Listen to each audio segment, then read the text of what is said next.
once upon a time, I asked God to tell me what my purpose was.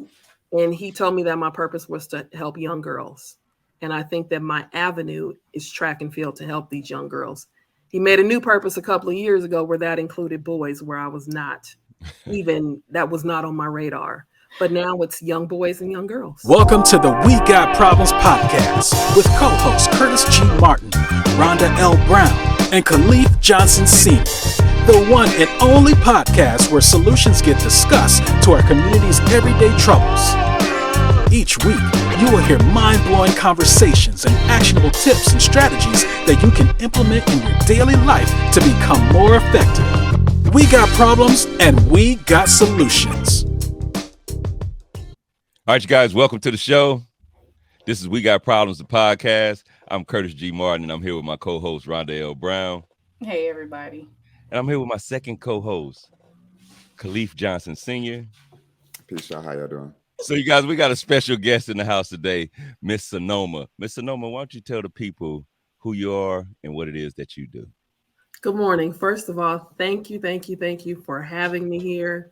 I am Sanoma Evans. I put on the screen Sanoma Nickson Evans because that's what a lot of people know me by, is my maiden name. But I am, first of all, like I put somewhere, I'm a child of God.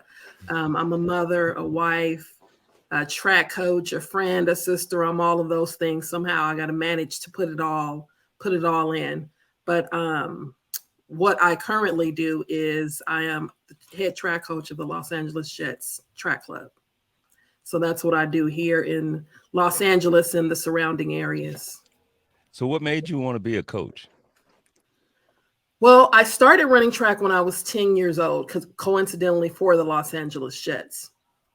So at that time, I was just, that fastest kid on the block from light pole to light pole. That was me. And my mother met the head coach, Coach Booker Woods, at a park, just recreational running. She came and asked me if I wanted to run track. I said yes. I went to that first track practice and got rocked by organizational track and field. So I told my mom, I don't want to do this no more. And however, we were in like a grocery store. I have no clue to this day why she had a towel inside that grocery store. But I remember when I told her I didn't want to go back, she threw a towel over my head and said, absolutely, you're going back. She said, you told me you wanted to run, so you're going to run. She said, you're going to finish this first season. I don't know about next season, but you're finishing this first season. So basically here I am now, would be about 36 years later, coaching track and field. So I ran with the Jets for about probably 6 years because I ran high school and then would come back to the Jets. I went to my first year. I spent at Morgan State University running track. The coach who recruited me there left there and went to Arizona State. So I followed right behind and finished out at Arizona State. So when I came back to Los Angeles, just still wasn't my goal to coach, but I do like to help. So I asked my old head coach, like, do you need help? And he said yes. So I came back there.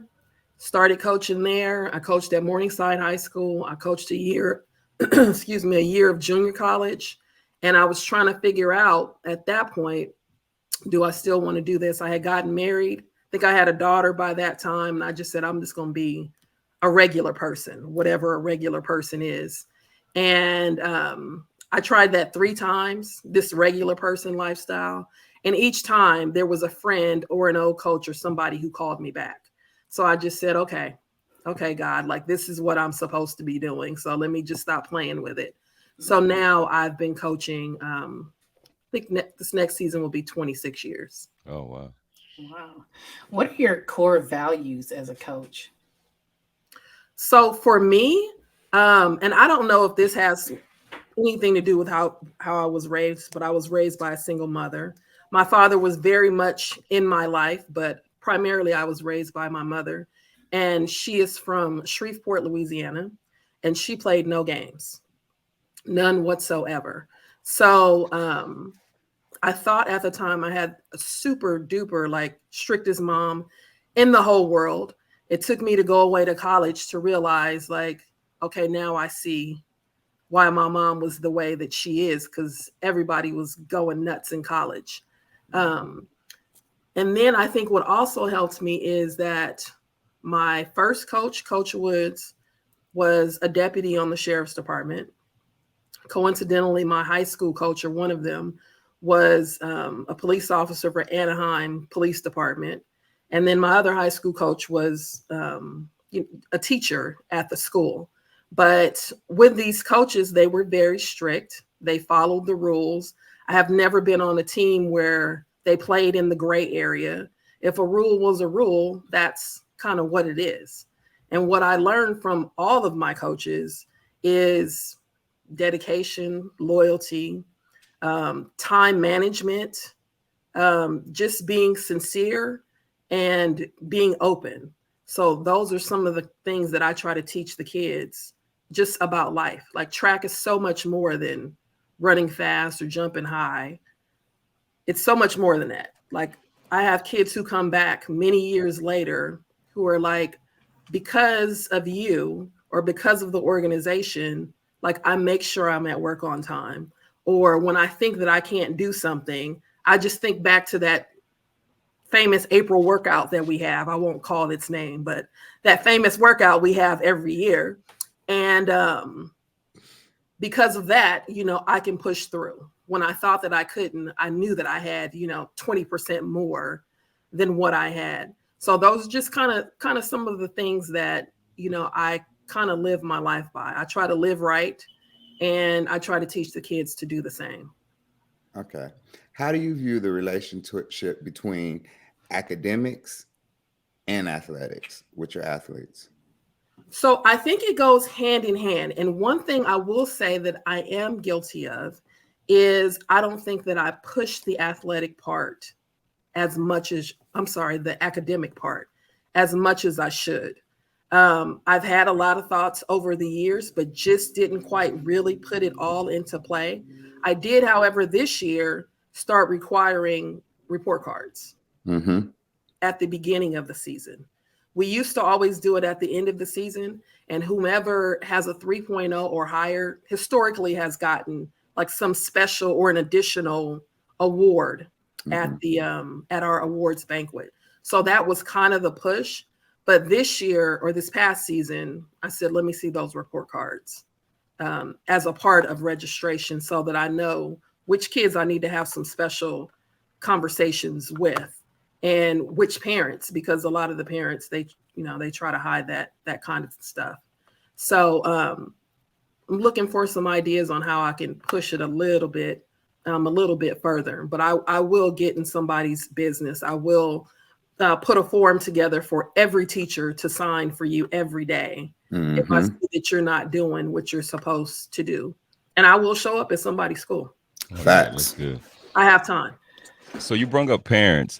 How do you deal with parents that think their kids should run some type of race or be in the relay team, the 100-yard dash? How do you deal with those type of parents?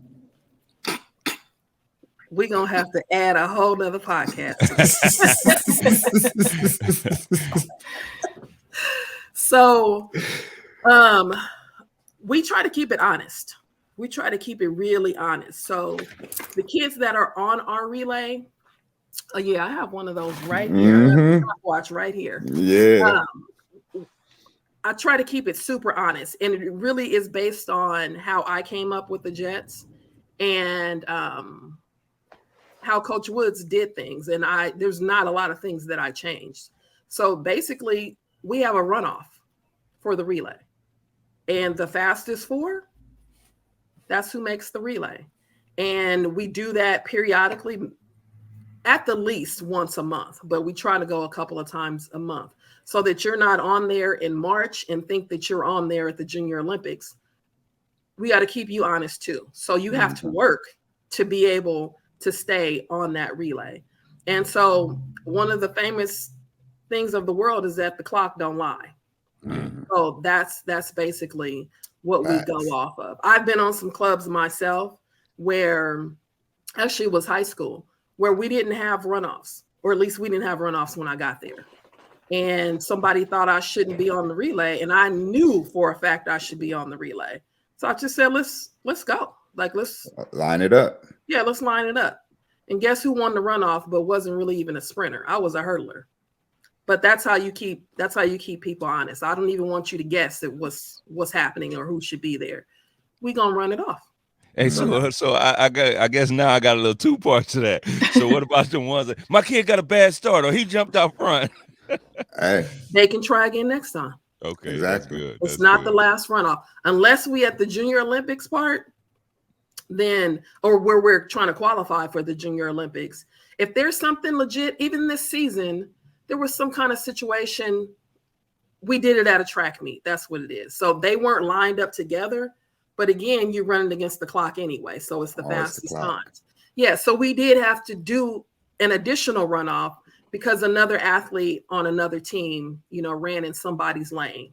So granted, that wasn't that particular athlete's fault. So we did do an additional runoff. But for anything else, it's in a nice kind of way, like there'll be another runoff. There we go. Yeah. Okay. So do you have parents that become disgruntled or with how you run your program or, maybe even disruptive? I don't know about disruptive, but we do have disgruntled. We have disgruntled people.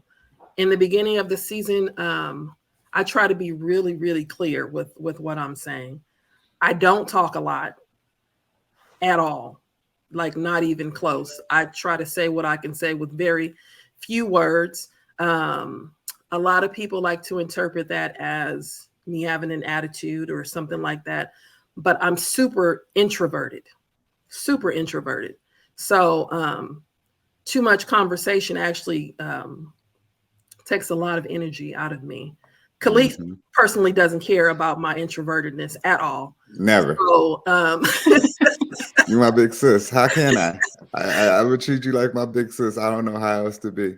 So I do. I have people who have, in my mind, just busted in my life and care nothing about, how I feel. And most times it works out. And we become friends. I love you, sis. Absolutely. But there are disgruntled parents. So occasionally I have to have a conversation like, this might not be for you. And it's okay. I am clear that the LA Jets are not for everybody. I totally get that. And my feelings are not hurt because we run a tight ship. And I have to run a tight ship because last year there was 150 athletes. That's a lot of kids. And then you throw in at least one parent. Some people have two parents in the home or at least a second parent who's involved. Then there's a step parent sometimes. And then there's grandparents. So that's a lot of people. And we have rules for the kids and we have rules for the parents because we need to have order in that. And again, that doesn't work for everybody. So some people are there for a year and they decide that this is not for them. Some people go to other clubs because it's not for them. Or maybe they feel like they've, what we have no longer benefits their child. And that's fine too.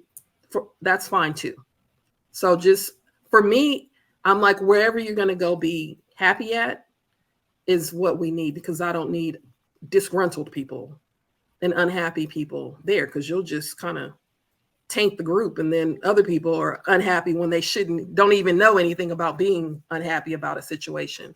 Mm-hmm. So that's basically how it works. But absolutely, there are disgruntled people. I would say there's more people who are happy with the program by far than there are disgruntled people.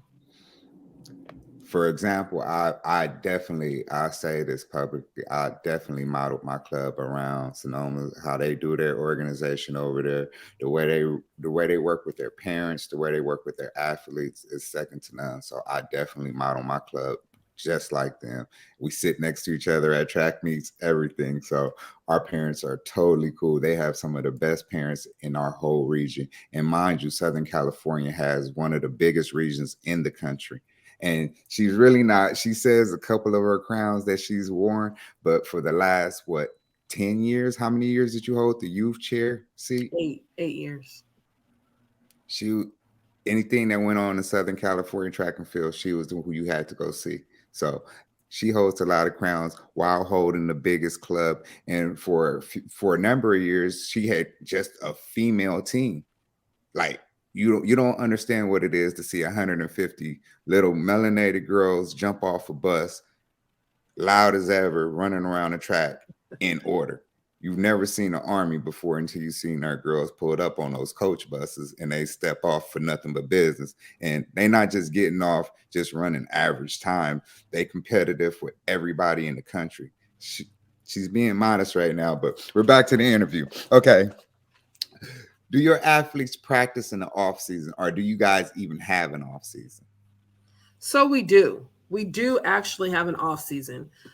Years ago, people would just say that we never stopped practicing, or that we practiced 5 days a week was like the thing people were saying, like we were just killing these kids.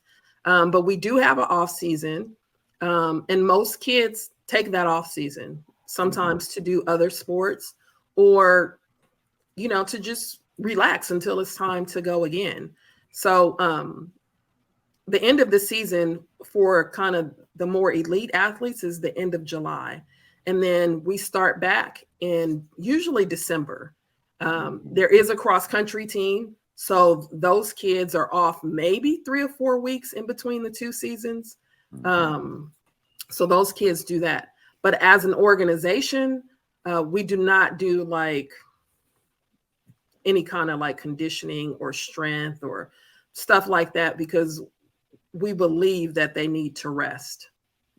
Those are young bodies, and they need to rest and recover and grow and all of those things in the off season, because when we get busy, we get busy. So, but there are people who seek other things. I'll leave it at that. They seek other things. But as an organization, we do give kids the rest. So what's the most difficult thing about being a youth coach? I think the most difficult thing is, I think it's how the times are changing. Like I said, I've been doing it for coming up on 26 years, and I've seen a lot of changes. Just not just with the athletes, but with the parents. I remember when I started, the parents were, much older than me. And then it became the parents were kind of the same age as me. Now the parents are much younger than me. And I'm seeing all the different changes in, how people were raised, how people are raising their kids. And it's very different. And I kind of have to roll with the punches on most things. Some things I'm like, I can't give a pass to. Like, it doesn't matter what generation you come from. Like, they're still going to be respectful. I'm not sure. Yeah, I'm not sure what's happening in your house, but when they come in my vicinity, or any coach for that matter, they're going to be respectful. So I think that's the hardest thing for me, is that the generations, it's not just the kids, it's also the parents who were raised very differently also. So I think that's probably my biggest struggle. So what are some of the highlight moments you've had as a coach? The best moments for me is when somebody comes back, maybe from like college, and they reference something that's happened to them. And then they had to pull from within, from something that they learned from the Jets. I remember a point where I'm like, oh my God, I have college kids coming back, or I'm coaching the kids of people that I coach. Like I'm 47 years old, and I'm like, am I really at that point? But it's those moments where kids can come back and say, because of the organization, I was able to do X, Y, and Z.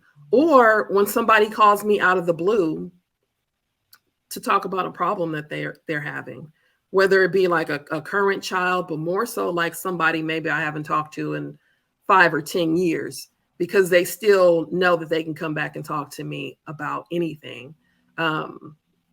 I try to run a tight ship, but I let the athletes know, especially like, because I kind of have one of the older groups. That's the group that I coach. And so they leave me and they go to high school. So at that point, I can have a conversation pretty much about anything. But I try to leave it open where they can talk to me about anything, because there's some things that maybe you couldn't talk to your mother or your father about, or, you know, a teacher, but they feel like they can come back and talk to me. So those are really, really the things that really hit me. I mean, I love a good championship, and I love winning a good championship, because, you know, that's kind of what we're there for. But I think that when somebody can come back and tell me how the organization has helped them, or something that I said that encouraged them, and to be quite honest, most of the time I don't even remember when they're telling me, oh, you know, you told me such and such, and that really helped me. And I'm like, oh, okay, but I really don't remember the situation. I mean, it has to be something grand for me to remember the situation. But it's those things that actually trump like a junior Olympic championship. Okay. So being that your club is what it is, it's one of the oldest clubs in Southern California, do you monitor what other coaches are doing, or some of the new trends coming up, and try and incorporate any of that in what you guys do? No. So let me just say, the next year will be 50 years for the Los Angeles Jets. So I'm really excited to be a part of that. There's so much going on. There is so much going on. And I feel like there's so many kids for me to pay attention to. There's so many situations. Excuse me. I don't have time to see what everybody else is doing. I have monitored occasionally what some old coaches are doing. For instance, like a 3M coach, or Glenarden out of the DC, Maryland area. Those are other clubs who have been around for many, many years. So I will go check some stuff to see like how they're managing. But as far as like new stuff, not so much. I know how to coach. I may not know like what it's called scientifically, but I know what works, and I know what to do at what point in the season. So no, I don't monitor new clubs. So these other clubs that you say you go look at, are any of them like your accountability partners or your mentors for us in the track and field game? Absolutely. So Coach Woods is still around, who was my coach for the LA Jets. He just turned 86. Oh, wow. And he is still out there coaching every day. Two clocks. Two clocks in the clipboard. Absolutely. 2 stopwatches and a clipboard. He might be a little slow about those ways, but that same swag is still there.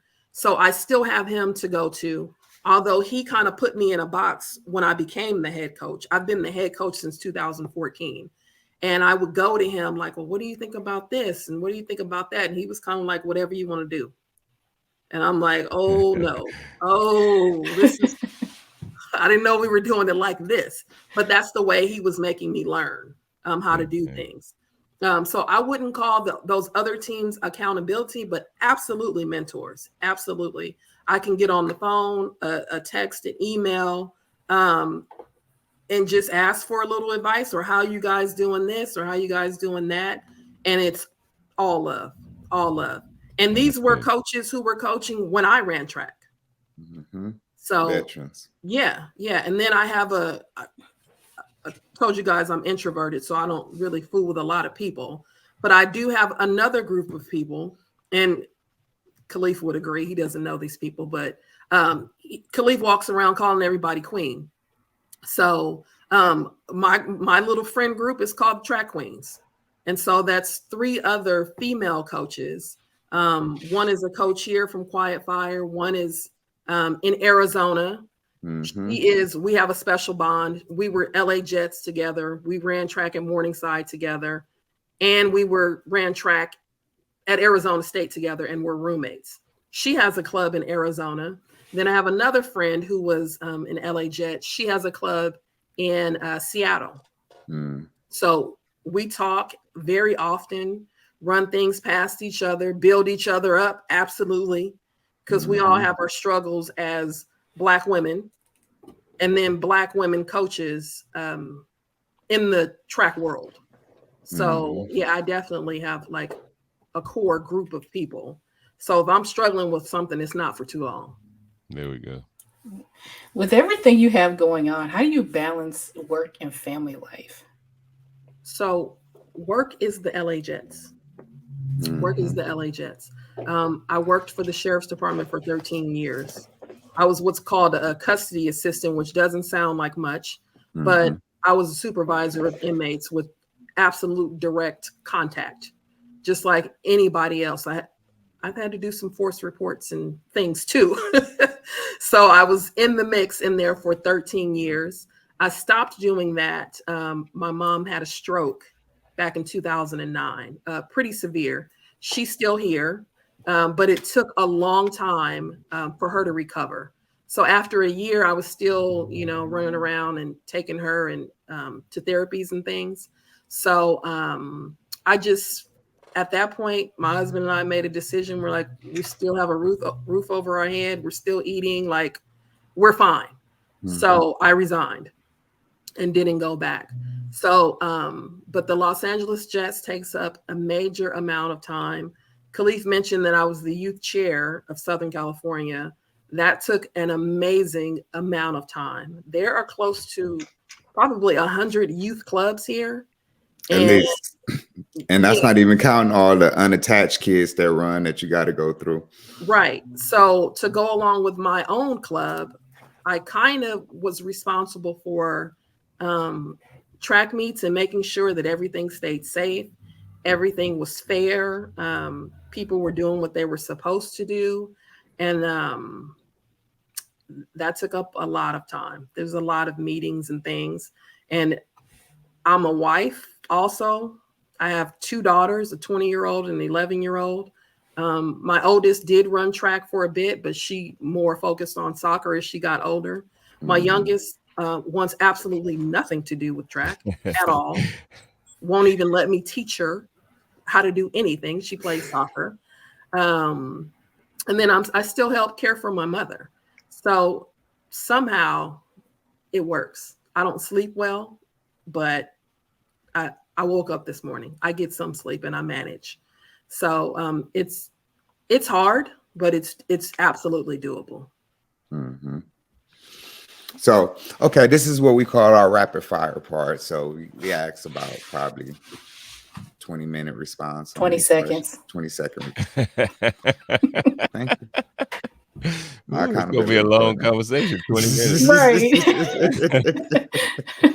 So, what is your why? What makes you do what you do? Once upon a time, I asked God to tell me what my purpose was. And he told me that my purpose was to help young girls. And I think that my avenue is track and field to help these young girls. He made a new purpose a couple of years ago where that included boys, where I was not even, that was not on my radar. But now it's young boys and young girls. Were there any times that you thought this wouldn't work, this whole track coach thing? Never. Okay, cool. What's the most important thing that you've learned in life? To be grateful. And in every bad situation, I'm usually able to find something positive out of it. Okay. If you could turn back the hands of time and talk to your 18-year-old self, what would you tell yourself and why? Oh, that's a good one. 18-year-old self. I would say work harder in the sport. That's what it would be. I was going through a lot at 18. I had just finished my freshman year at 18. So I would say probably work harder in the sport. If you can have a conversation with one person, dead or alive, who would it be and why? Oh, now that's good. Dead or alive? I would say the alive people I can have a conversation with, because it would be like the fastest people in the world are the best. I know Carmelita Jeter, who just was not the fastest in the world anymore. I've had a conversation with Jackie Joyner Kersee. Um, you know what? I would continue to say my mom. My mom's very wise. I would say my mother. Okay. Okay. People always say you should save money and invest. What type of assets do you invest in? I don't. If we can talk about a poor suit, a poor trait, I don't do any of that. I don't even look at the bank account. I don't do any of that. My husband does that. So that's that. I would say that's probably my weak point because I have no clue what's happening, and that's because I have so much other stuff going on, and I have a husband I can trust. Okay. Definitely. If you could recommend one book, what would it be? Oh, it's right there. It's the new Viola Davis book. What's the name of it? I just got done reading that maybe about 3 weeks ago, and that's the book that would be. I gotta check that out. What's one tip you have that can make our community a better place?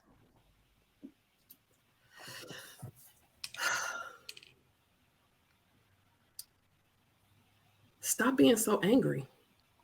Yeah, that's good.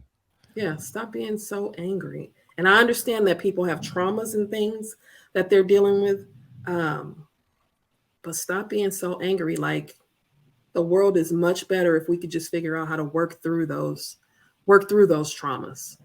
But I feel like the anger is what's messing our community up because we're just waiting for something to be fired up about. Right. Yeah, it doesn't Facts. take much. Yeah, Big facts. that's my hope is that people could figure out kind of like how to heal or even recognize that they need to be healed from something. Facts. How do you celebrate your wins?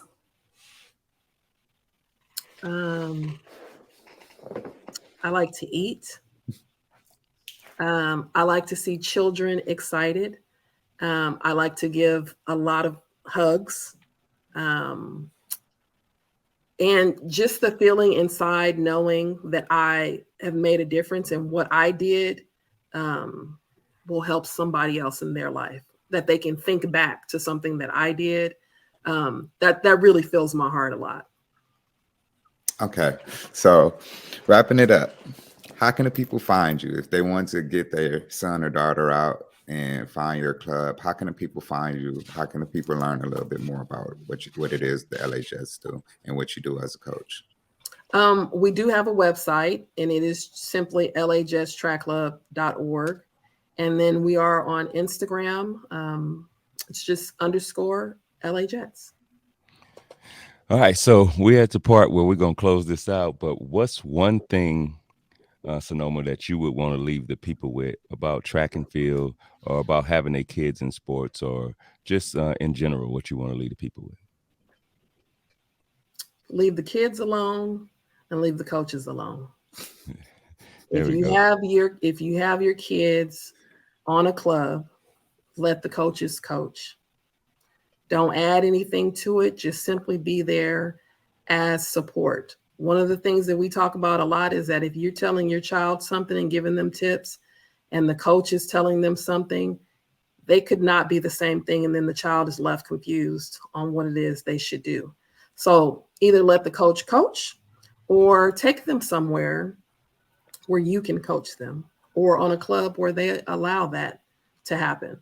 But most of these kids would be much better off if parents could just leave them and us to the actual coaching and strategy part. Just support them. All right, that's good. I needed that. All That right. close my heart that So I you have. one of them, huh? As you can see, he has juice, and he's a parent. He's a passionate parent, and I love to hear it because he's gonna take him in the backyard, get a couple extra jump shots up. Kurt go take him in the backyard, drill him himself. But No, we definitely gonna do that. I'm at the games too. Get back on defense. But anyway, Can they hear you and can they hear the coach? sometimes the coach ain't telling them to get back on defense. So anyway, I needed that. But Rhonda, what you want to leave the people with? If you have kids in sports, be there for them. Yeah, Like that's that's good. there's nothing like a kid seeing their parents in the stands or on on the sidelines, watching them, making letting them know that they're there, that Mhm. you know they're with them. Yeah, that's good. All right, Absolutely. Mr. Caliph Johnson, what do you have you want to leave the people with?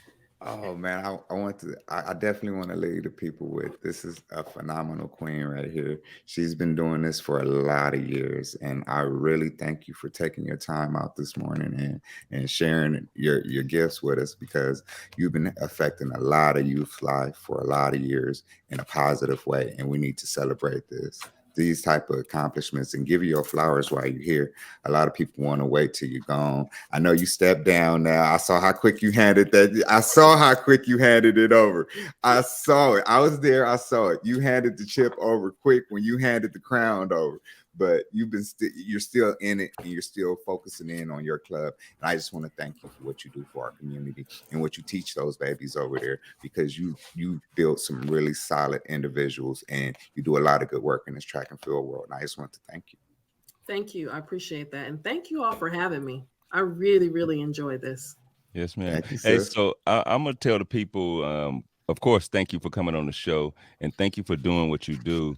And for the people out there, we need more people like Miss Sonoma Evans to give back to our community. No matter if you're getting paid or volunteering, we need people to give back. Find some time to go out there and spend with the kids, even if they're not yours. You guys, this is We Got Problems, and we also have solutions, and we out. From the team at CRC Empire, we want to thank you for listening. To stay connected with us, like, share, and subscribe to the We Got Problems podcast. You can find us on social media platforms at Curtis Martin 247, at Rhonda Wrights Official, and at the_trash_vegan_. We got problems and we got solutions.